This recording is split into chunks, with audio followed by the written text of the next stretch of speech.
السلام عليكم، مرحبا بكم في قصة جديدة.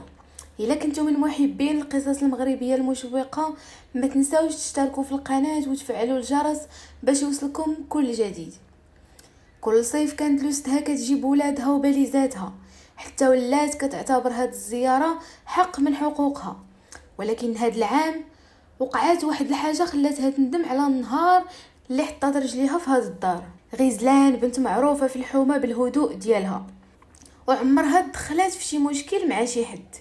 من نهار تزوجت بأيوب وهي كتقول الدار اللي فيها الراحة هي أغلى نعمة، وفعلا كانت حياتها مستقرة فيها المحبة والاحترام، وكل واحد فيهم كيعرف قيمة الآخر. أيوب كان خدام في التجارات مواد البناء، راجل خدام ومعقول، كيبدا نهارو مع الفجر وكيرجع ملي كيقرب المغرب. اما غزلان فكانت كتعتني بالدار وبوليداتها، وكتحاول تخلي كل ركن في الدار عامر بالدفء والنظام. الناس كاملين كانوا كيحسدوها على التفاهم اللي بيناتهم، حتى الجيران كانوا كيقولوا بحالكم قليل بزاف. وغزلان كانت كتبتسم وكتحمد الله على النعمه اللي عايشه فيها. ولكن الحياه ما بقاتش ديما على حالها. كانت في الحومه واحد الحاجه غريبه كل عام كتوقع في هذا الوقت بالضبط. الناس كيبداو كيهضروا على العطله الصيفيه، شي كيوجد للسفر، شي كيمشي للبحر، وشي كيصيفط ولادو عند جدودو.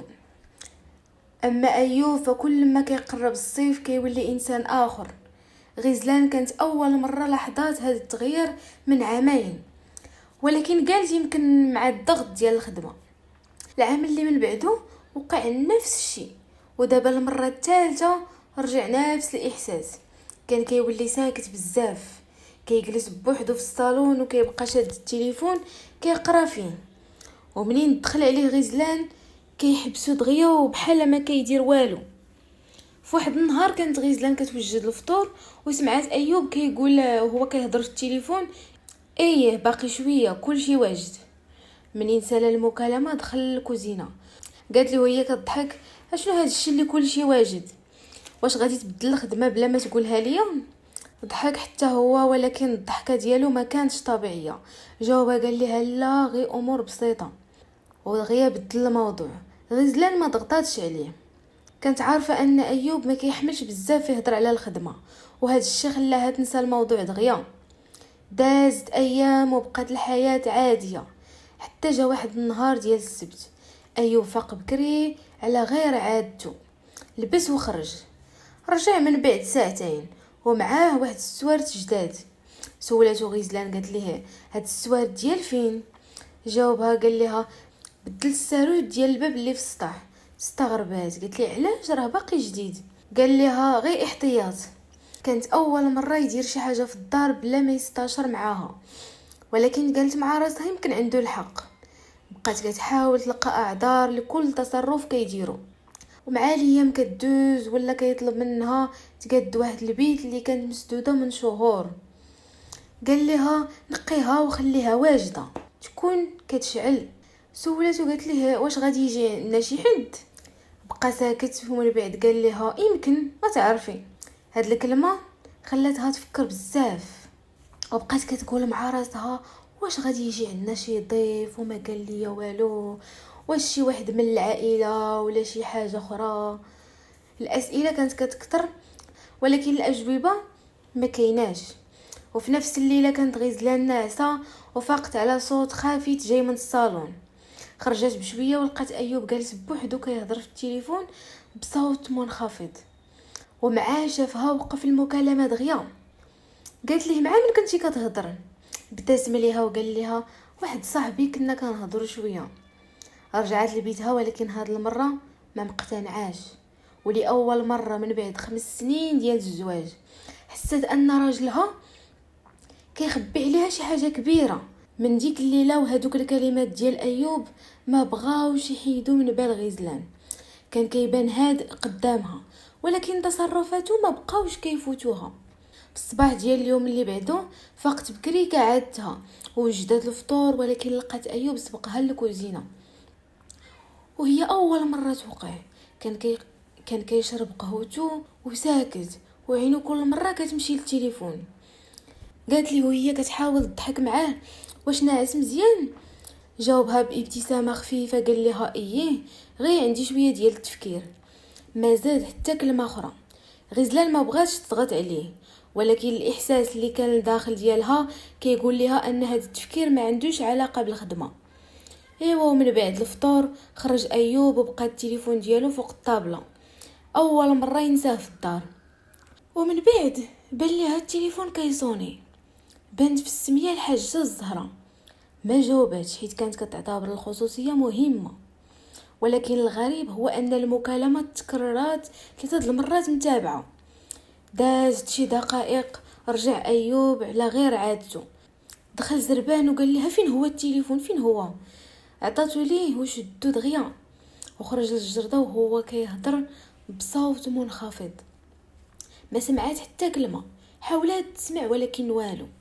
ولكن من بعد ما سال المكالمه بقى واقف كيشوف في السماء وكيتنهد. داك النهار كامل وهو كيفكر، حتى ملي جلسوا يتغداو وكلا غير شويه وناض قبل منهم كاملين. ايوا في الليل كانت غزلان كتجمع الحوايج اللي غادي تصبنوا الغد ليه، وسمعات الجرس ديال الباب. مشات حلات، لقات واحد الراجل كبير في العمر. قال لها: السلام عليكم، واش ايوب موجود؟ قالت ليه: لا، ما كاينش في الدار. قال لها: قولي ليه غير ما ينساش الوعد. قبل ما تسولو شنو كيقصد كان الراجل مشى. رجع ايوب من بعد ساعه، حكات ليه على الراجل، وفاش سمع ملي قالت ليه مراتو داكشي اللي قال لها داك الراجل ملي قال لها ما ينساش الوعد، تصدم، بقى ساكت. ومن بعد قال لها: الا رجع مره اخرى قولي ليه ما يجيش لهنا. غزلان بقات كتشوف فيه مستغربه، اول مره تشوف الخوف في عينين راجلها. ووسط هاد الغموض كامل كانت كتحس ان شي حاجه كبيره قريبه توقع، ولكن ما كانتش عارفه ان الايام الجايه غادي تبدل حياتها كاملها. داز 3 ايام، ولكن غزلان ما بقاتش مرتاحه بحال قبل. ما كانتش شاكه في راجلها، ولكن كانت متاكده ان شي حاجه كبيره كيخبيها عليها. ايوب اللي كان ديما كيهضر وكيضحك ولا غير كيفكر بزاف. بعد الخطرات كتلقاه جالس في الصالون قدامه كاس ديال اتاي بارد وهو مشرب منه حتى جغمه. ايوا يا البنات في النهار الحد كانوا مجموعين على الفطور. قالت لي غزلان: اش واقع عليك هاد الايامات؟ اش واقع عليك هاد الايامات؟ تبدلتي بزاف. هز عينيه وشاف فيها، قال لها: غير الخدمه شويه، عندي الضغط في الخدمه. قالت ليه مرتو: الخدمه عمرها ما كانت كتخليك هكا. صافي وسكت، ما جاوبهاش. ناض لبس الصباطو وقال لها: غادي نخرج 1 ساعه ونرجع. منين خرج حست غزلان ان الفضول غلبها وما بغاتش تراقبه، ولكن بغات غير تعرف واش بصح عنده خدمه، وداكشي اللي قال واش بصح نيت مضغوط من جهه الخدمه. طلعت للسطح ديال الدار، ومن تما كانت كتشوف الزنقه كاملها. شافت ايوب ركب في الطوموبيل، ولكن ما مشاش في الطريق اللي كيمشي ليها للخدمه، شد طريق اخرى. بقات كتشوف حتى غاب عليها. رجعت للداخل وهي كتقول مع راسها: فين غادي كل مره؟ داك النهار كان خوها ياسين هو اللي مشى جاب ليها ولدها الصغير من المدرسه. كان ياسين قريب بزاف من غزلان. منين دخل لقاها كتفكر، قال لها: شنو بيك؟ حاولت تبدل الموضوع ولكن هو عرفها باللي ماشي بخير. نهدات قالت لها: ما عرفت مال ايوب تبدل بزاف. جاوبها ياسين قال لها: يمكن غير مع الضغط ديال الخدمه. قالت لها: كنت كنقول حتى انا هكاك، ولكن هاد المره الاحساس مختلف. ايوا، ومع المغرب رجع ايوب، كان عيان بزاف ولباسو عامر بالغبره. سولته قالت ليه: فين كنتي؟ قال لها: كنت خارج المدينه. قالت ليه: علاش؟ قال لها: غير مع شي خدمه. الموضوع تسد مره اخرى. وفي الليل ملي نعسوا الولاد خرج ايوب للجرده باش يهضر عاوتاني في التليفون. غزلان ما خرجاتش وراه، ولكن وهي كتسد الشرجم سمعته كيقول: لا، مازال ما وصلش الوقت. وسكت، ما سمعات من بعد حتى كلمه اخرى. هاد الجمله بقات كدور في راسها: شنو واقع؟ وشنو اللي كيتسناه؟ وفاش دخل ايوب للبيت لقاتو كيشوف التقويم اللي معلق في الحيط. دار دائره بالقلم على واحد التاريخ، ومن بعد قطع الورقه كاملها وخباها في جيبو. غزلان كانت كتراقب كل شيء بصمت، ولاول مره حسات بان السر اللي كيخبيه ايوب غادي يخرج عاجلا ام اجلا. من بعد داك النهار ولات غزلان كتعيش بين جوج احساسات، عقلها كيقول لها تيق في راجلها، وقلبها كيقول لها كاين شي سر كبير مخبي عليها. حاولت ترجع حياتها عاديه، ولكن ايوب ما خلاهاش. كل نهار كان كيزيد يدير تصرفات كتخليها تكون محتاره اكثر. هو في واحد النهار اللي كان نهار الثلاث فاقت لقاتو كيسيق الدار كاملها. كان كيحرك الكراسه وينقي واحد البيت اللي بقات مسدوده من شهور. دخلت عنده قالت لها اش واقع، شكون غادي يجي حتى كتوجد الدار بهذه الطريقه؟ وقف ومسح العرق اللي في جبهته وقال لها خاصها تكون واجده وصافي. قالت ليه واجده لمن؟ بقى ساكت، ومن بعد خرج بلا ما يجاوبها. غزلان بقات واقفه في وسط البيت كتشوف فيه وهو هابط من الدروج، وحسيت باللي شي حاجه كتضغط على قلبها. ومن بعد الظهر خرج ايوب للسوق. غزلان بقات كتوجد الغدا حتى سمعات الدقان من الباب. حلات لقات واحد جارتها اللي سميتها خديجه. دخلات وهي كتضحك وقالت لها قلت نجي نشرب معاك كاس ديال اتاي. جلسوا كيهضروا. من وسط الهضره قالت لها خديجه ايوب شفتو البارح في السوق، شرا كميه كبيره ديال الماكله. استغربات غزلان، هاويلي شنو شرا؟ لمن شرا هاد الكميه الكبيره ديال الماكله؟ قالت لها جارتها خديجه والله حتى استغربت، شرا الروز والدقيق والزيت والسكر بحال الا غادي يكون عنده شي عرس ولا شي مناسبه. ضحكات غزلان وقالت لها يمكن غير باغي يخزنهم. ولكن من الداخل ما مقتنعاش. ايوب عمره ما كان كيشري هاد الكميه كامله دفعه واحده. دازت ساعه ورجع وكان هاز طشيات عامرين. منين دخل قالت ليه واش ناوي تفتح شي محل؟ ضحك وقال لها غير دايرين فيهم التخفيضات وداك الشيء، وقلت زعما نشريهم ما فيها باس.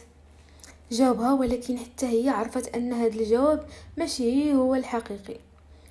هو في الليل كان كيحط الفراش جديد في البيت اللي وجدها وكيخرج الفراش من الخزانه.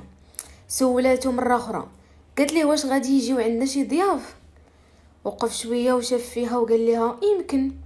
نفس الكلمه اللي قالها لها قبل شي ايامات. هاد الكلمه ولات كتعصبها، يا اما كاين ضيف يا اما ما كاين والو.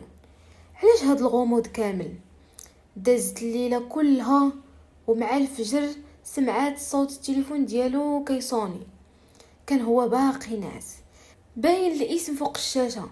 فاق ايوب دغيا وهز التليفون ديالو وخرج عاوتاني للجرده باش يدوي تما. غزلان قربت من الشرجم باش تسمع شي كلمه تحيد ليها داك الفضول وداك باش تعرف زعما شنو كاين شنو، ولكن ما سمعت والو. غير اخر جمله قالها قبل ما يسالي المكالمه قال لها اي حنا واجدين. رجع للداخل ولقاها واقفه كتسناه. قالت ليه شكون مع من دويتي؟ جاوبها وهو كيتجنب يشوف في عينيها. قال لها واحد من العائله. قالت ليه شنو بغى؟ قال لها غير بغى يطمئن. صافو تسد عاوتاني الموضوع مره اخرى.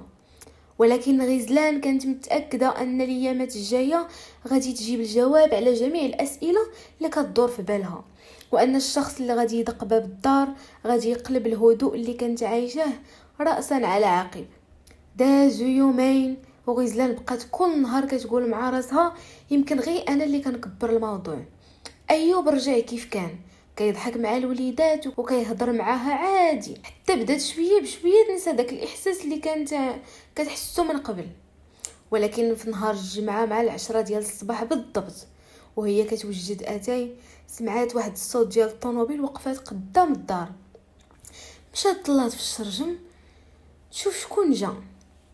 ما عرفات حتى واحد، غير شافت الطوموبيل كبيره عامره بالحوايج. في نفس اللحظه خرج ايوب من الدار دغيا وابتسم واحد الابتسامه كبيره على وجهه، وكان فرحان وبحال كيتسنى هاد الزياره من مده. هبط يحل الباب ديال الطوموبيل. اول وحده هبطات كانت مرا لابسه جلابه فاتحه، اللون ديالها فاتح، وعلى وجهها ابتسامه عريضه. ومع شافت ايوب حضناتو وقالت ليه واخا تعطلت شويه ولكن وصلنا. من بعد هبط راجلها ومن وراه جوج بنات وولد، وكل واحد هز شي حاجه. اما الكفر ديال الطوموبيل كان عامر بالباليزات، باليزه كبيره وباليزه اخرى وشنطه صغار وحتى القفاف ديال الماكله. غزلان بقات كتشوف من الشرجم وهي مستغربه، وقالت في بالها واش هادو كاملين ضياف؟ هاويلي هاويلاش هاد الشي. نزلت دغيا باش ترحب بهم. منين دخلت للصالون قدم ليها ايوب المراه وقال لها غزلان هادي اختي نرجس. ابتسمت غزلان وقالت ليه ويلي يا ايوب واش انا ما كنعرفش اختك نرجس؟ كنعرفها. ايوا غزلان كانت فرحانه وقالت لها مرحبا بكم نورتوا الدار. ضحكات نرجس وقالت لها بكل ثقه ربي يخليك، راه حتى حنا فرحانين، خصوصا ان الصيف كامل غادي ندوزوه معاكم. غزلان تصدمات في بلاصتها، بقات كتشوف مره في نرجس ومره في ايوب. حسيت باللي يمكن ما فهماتش مزيان.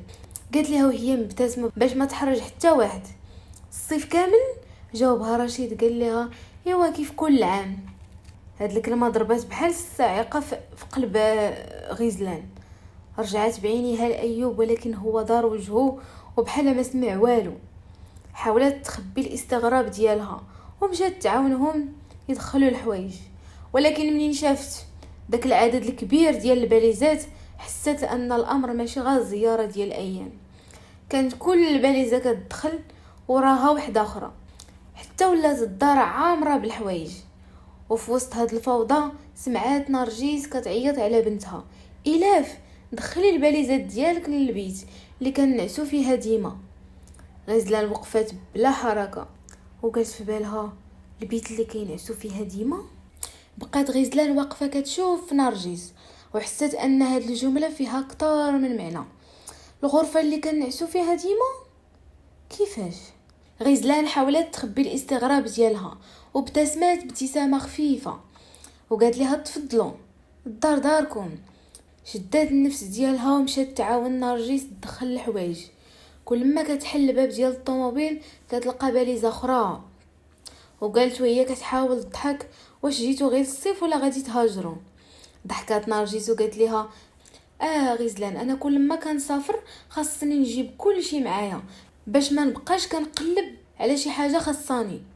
غزلان ضحكات معاها ولكن في الداخل ديالها كانت كتقول هاد العدد كامل ديال الباليزات ماشي ديال شهرين. من بعد ما دخلوا كاملين جلسوا في الصالون. غزلان دخلت للكوزينه كتوجد اتاي، ومن بعيد كانت كتسمع الضحك ديال نرجس وايوب. كانوا كيهضروا على مواقف قديمه وكيتفكروا الاعوام اللي فاتوا. دخل ايوب للكوزينه وقال لها واش واجد اتاي؟ جاوبات وقالت ليه ايوب علاش ما قلتيش ليا بلي اختك جايه؟ جاوبها بلا تردد قال لها بغيت نفاجئك. ومن بعد قال لها راه غير شهرين وغادي يدوزو. قالت ليه كيفاش شهرين؟ قالها كي بحال الا شي حاجه عاديه. اما غزلان فكانت حاسه ان هذا القرار خاصو يكون تدار فيه النقاش قبل ما يتاخذ، ولكن سكتات احتراما للضياف. وفي العشيه بداو الدراري كيلعبوا في الجرده. الاف دخلت مباشره لبيت غزلان وبدات كتقلب في المجاري. دخلت غزلان وتلاقات معها وقالت لها علاش كتقلبها بنتي؟ جاوبتها بكل براءه ماما قالت لي نحط حوايجي هنا حيت هاد البيت ديالها. تخلعات غزلان كيفاش البيت ديالها؟ قبل ما تزيد شي كلمه دخلت نرجس وقالت لها معليش حنا ديما كنا كنبقاو في هاد البيت مرتاحين فيها. غزلان ردت عليها بابتسامه مصطنعه وقالت لها ولكن راه وجدنا لكم بيت الضياف. تبدلات الملامح ديال نرجس. غزلان ردت عليها بابتسامه مصطنعه ولكن راه حنا وجدنا لكم البيت ديال الضياف. تبدلات الملامح ديال نرجس شويه ولكن قالت لها ماشي مشكل. خرجاتو وهي باينه عليها ما عجبهاش الحال. وفاش جا الليل كانت غزلان كتوجد الفراش وسمعت نرجس كتهضر مع رشيد بصوت منخفض. قالت ليه هاد العام تبدلات بزاف. جاوبها رشيد قال ليها صبري باقي الصيف طويل. غزلان وقفات بلا حركه ما فهماتش شنو قصدو، ولكن كانت متاكده ان وجود نرجس في الدار ما غاديش يكون سهل، وان اول ايام الصيف ما هي الا بدايه. وفي اول اسبوع من وجود نرجس في الدار بدات غزلان كتلاحظ ان كل حاجه تبدلات. الدار اللي كانت هادئه ولات عامره بالصوت من الصباح حتى الليل. كل صباح كانت غزلان كتفيق قبل كل شيء، كتوجد الفطور وكتوجد وليداتها للمدرسه الصيفيه. اما نرجس فكانت كتنعس حتى العشرة. منين كتنوض كتدخل الكوزينه وكتقول غزلان زيدي شي بيض، الوليدات مازال فيهم الجوع. غزلان كانت كتبتسم وكتقول لها واخا، ولكن كل نهار الطلبات كتكبر. مره بغات حريره، مره بغات طاجين، مره دجاج محمر. وواحد المره قالت لها رشيد ما كياكلش اي حاجه، خاصك ديري ليه داك الطاجين اللي كيعجبو. غزلان بدات كتعيا ولكن ما كانتش كتبين. كانت كتقول الضيف عنده حق، ولكن الضيافه ولات كتولي حمل. حتى المصروف تبدل، كل نهار السوق والثلاجه كتبقى عامره ومع ذلك كتسالي دغيا. نهار كانت غزلان كتحسب المصاريف لقات انها صرفات في 7 ايام قد ما كانت كتصرف في شهر كله. دخل عليها ايوب قال لها اش كديري؟ جاوبته هي كتشير الورقه. قالت ليه كنحسب المصروف. شد الورقه من يديها وضحك وقال لها الفلوس كتمشي وكتجي. جاوبته قالت ليه ولكن خاصنا نديروا الحساب للمستقبل. قبل ما يجاوبها دخلات نرجس، شافت ديك الورقه وقالت وهي كتضحك غزلان واش انتي من هاد الناس اللي كيحسبوا كل ريال؟ غزلان ابتسمات وقالت لها غير باش نعرف شحال صرفنا. قالت لها نرجس حنا في العائله عمرنا حسبنا هاد الحسابات.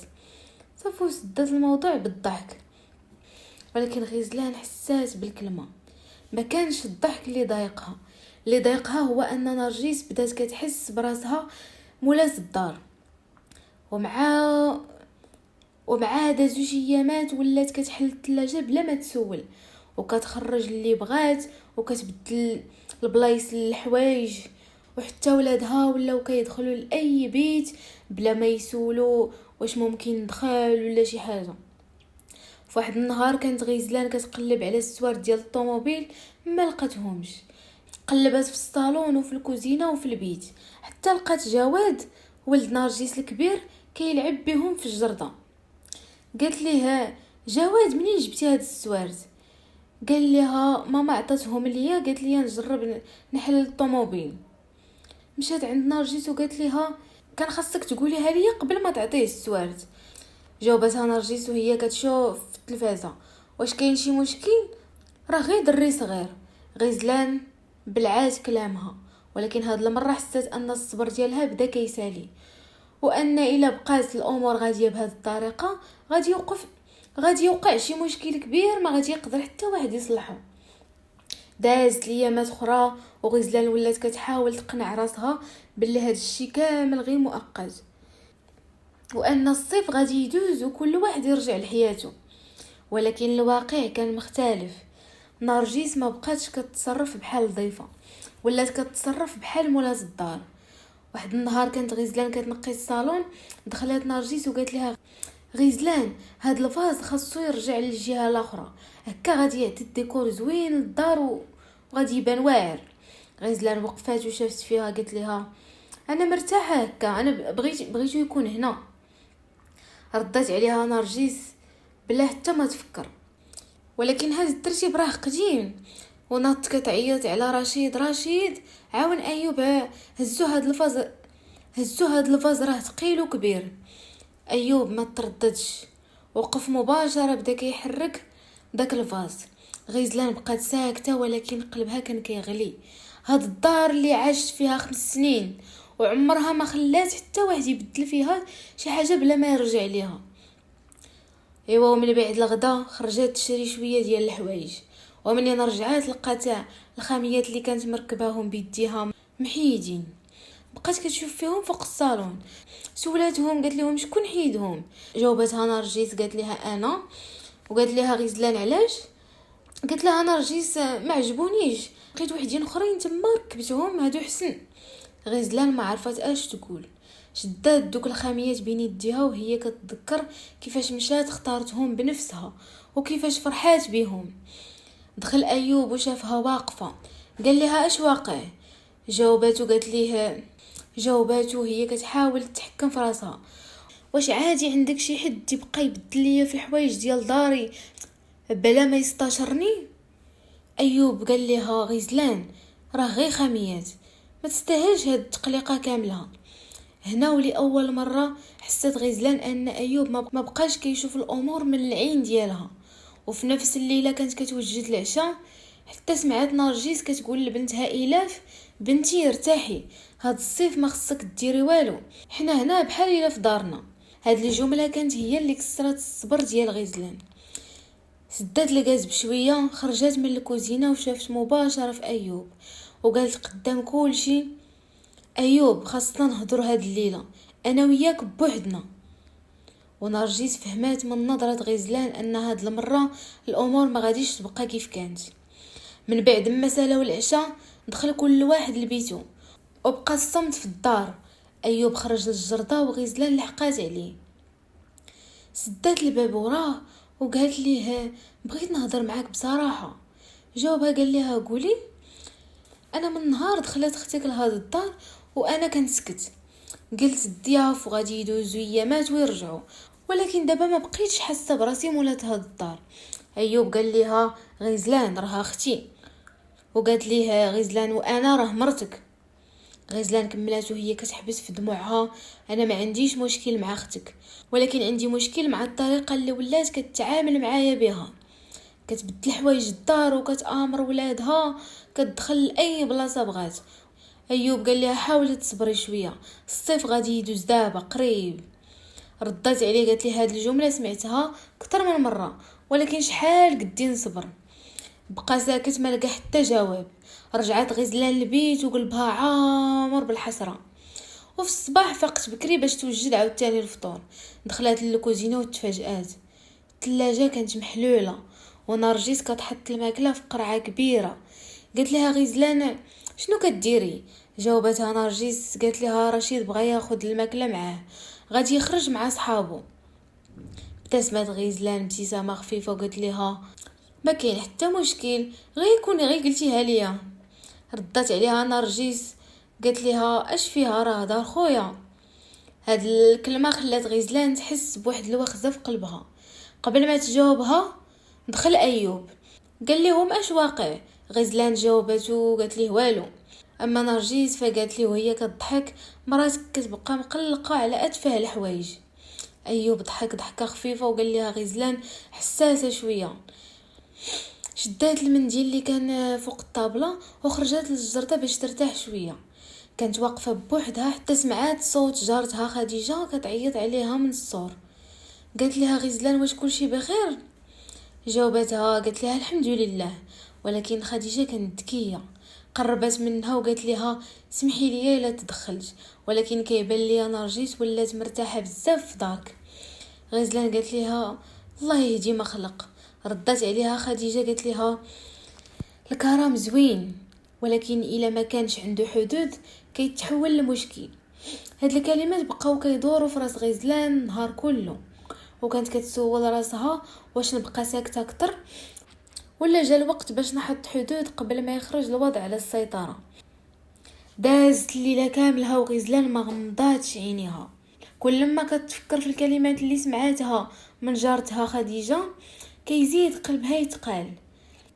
ما كانتش باغيه المشاكل ولا كانت كتقلب على الصداع، ولكن كانت متاكده ان السكوت ديالها هو اللي خلى نرجس توصل لهاد المرحله. في الصباح فقط قبل كل شيء وجدات الفطور كيف عادتها ومشات تسقي الجرده. كانت محتاجه غير شويه ديال الهدوء، ولكن ما كملاتش حتى 10 دقائق حتى سمعت صوت نرجس كتعيط عليها من الداخل: غزلان غزلان. دخلت عندها قالت لها: اش واقع؟ قالت لها نرجس غسلي لي هاد الحوايج راه خاصهم ينشفوا قبل العشيه. شافت غزلان قدامها واحد الشبكه كبيره ديال الحوايج ديال نرجس وديال رشيد وديال ولادهم. بقات ساكته ومن بعد قالت لها الماكينه تما تقدري تشعليها وانا نوريك كيفاش ديري ليها. تبدلات الملامح ديال نرجس وقالت لها واش انت كتهضري بصح؟ قالت لها ايه حيت حتى انا عندي حوايجي وخدمتي. ضحكات نرجس قالت لها العمر كله وانت كديري هاد الحوايج.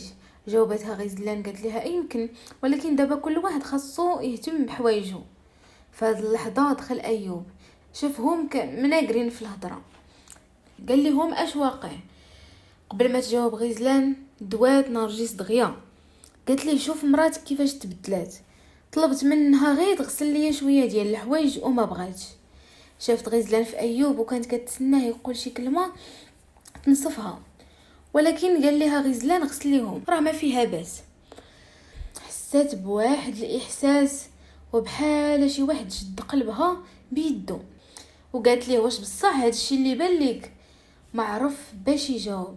شدت غزلان نفس عميق وقالت انا ماشي خدامه عند حتى شي واحد. دارت وجهها ومشات لبيتها. هذه اول مره من نهار دخلت نرجس كترد عليها بهذه الطريقه. وبقات نرجس في الصالون كتقول والله حتى تبدلات بزاف. اما رشيد اللي كان ساكت الوقت كله هز راسو وقال لها نرجس خليها يمكن عندها الحق. شافت فيه قالت ليها حتى انت غادي توقف معاها؟ قال لها الضيف خاصو يعرف الحدود ديالو. حتى ايوب ما لقى ما يقول. اما غزلان فكانت جالسه بوحدها في البيت كتشوف من الشرجم وكتقول بينها وبين راسها الا بقى الحال هكا غادي نضطر ندير شي حاجه ما كنتش باغياها نهائيا.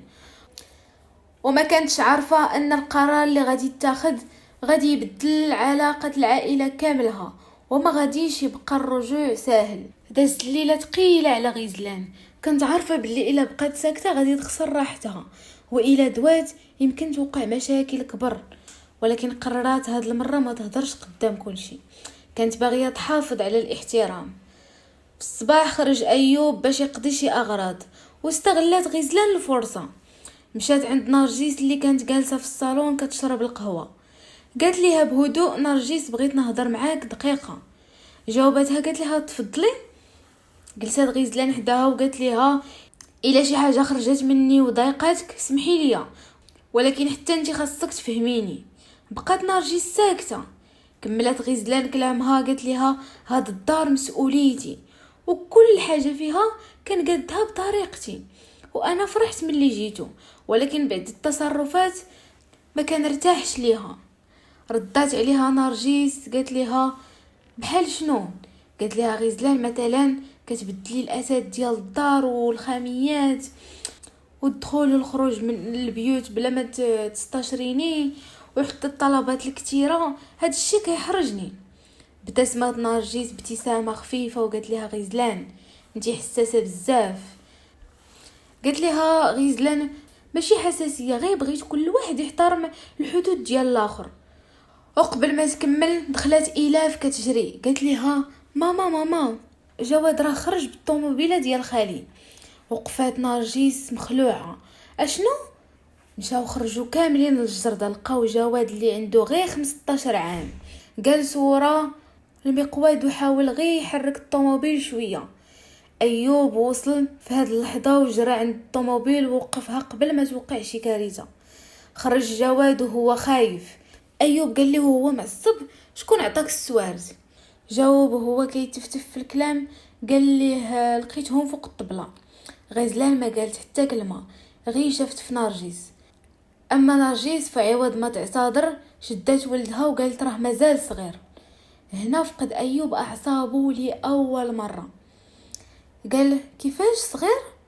واش الا كان دار شي حادثه وغادي نقولوا صغير؟ رشيد قرب من ولده وقال له اعتذر من خالك. جواد قال له اسمح لي يا خالي. ايوب خدا السوارت ودخل للدار. اما غزلان فكانت اول مره تشوف ايوب واقف ضد اخته، ولكن كانت عارفه ان هذا الموقف ما غاديش يسالي بسهوله حيت نرجس ما تقبلاتش الطريقه اللي هضر بها معاها خوها، ومن نظرة عينيها كانت باين انها بدات كتشعل في نفسها نار ديال الغضب، وهاد النار غادي تخرج في الوقت اللي ما كان حتى واحد متوقعها. من بعد داك الموقف تبدلات الاجواء في الدار بشكل كبير، ما بقاتش الضحكه اللي كانت كتسمع من الصباح، وما بقى حتى واحد كيهضر مع الاخر بنفس الطريقه. ايوب خرج يخدم، ورشيد خرج حتى هو يقضي شي اغراض، وبقاو غير غزلان ونرجس في الدار.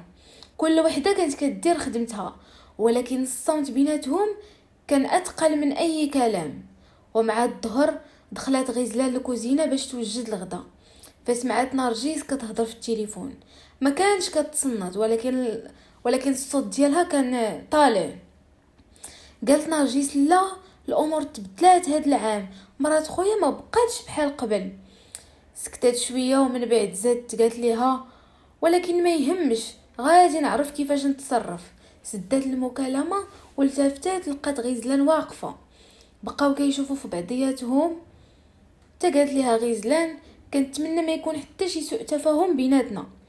جاوبتها نرجس قالت ليها سوء التفاهم بدا من نهار وليتي كتبيني ليا الحدود. ردت عليها غزلان قالت ليها الحدود ماشي عيب، حتى ما بين الاخوه خاصها تكون. نرجس بدات كتضحك وقالت ليها انا عمري ما حسبت راسي ضيفه في دار خويا. قالت ليها غزلان وهي محافظه على هدوءها وانا عمري ما حسستك باللي انت ضيفه، ولكن حتى انا خاصني نحس بالراحه في داري. ما جاوباتش نرجس، غير دارت وجهها ومشات. وفي العشيه رجع ايوب ورشيد جلسوا كاملين يشربوا اتاي. وشويه دوا رشيد وقال ايوب يمكن وصل الوقت باش نرجعوا لدارنا. هزات نرجس راسها دغيا وقالت ليه اش كتقول. جاوبها قال لها بقى لينا اكثر من شهر وخاصنا نرجعوا لشغالاتنا، وولادنا حتى هما خاصهم يوجدوا للدخول المدرسي. بان على وجه نرجس واحد الغضب كبير. قالت ليه مازال باقي الوقت. قال لها رشيد لا بركه صافي. ايوب بقى ساكت، اما غزلان فما قالت حتى كلمه، كانت عارفه ان القرار خاصو يخرج منهم ماشي منها. نرجس نط من بلاصتها ودخلت لبيتها وهي معصبه، وبدات كتجمع الحوايج ديالها بعصبيه.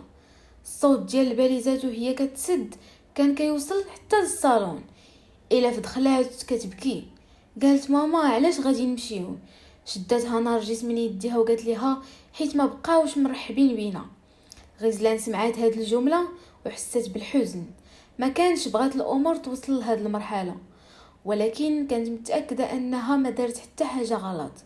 بقات غير كتسول في راسها واش نرجس غادي تمشي وتسالي القصه هنا ولا مازال مخبيه شي مفاجاه اخيره.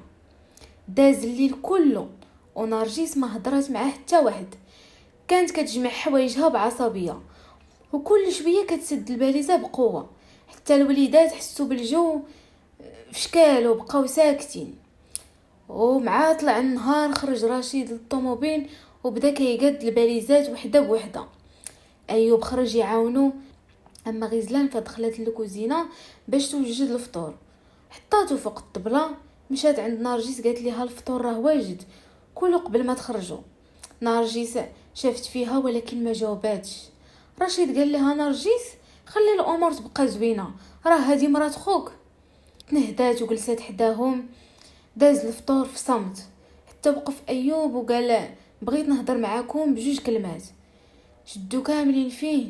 قال لهم انا اللي غلط.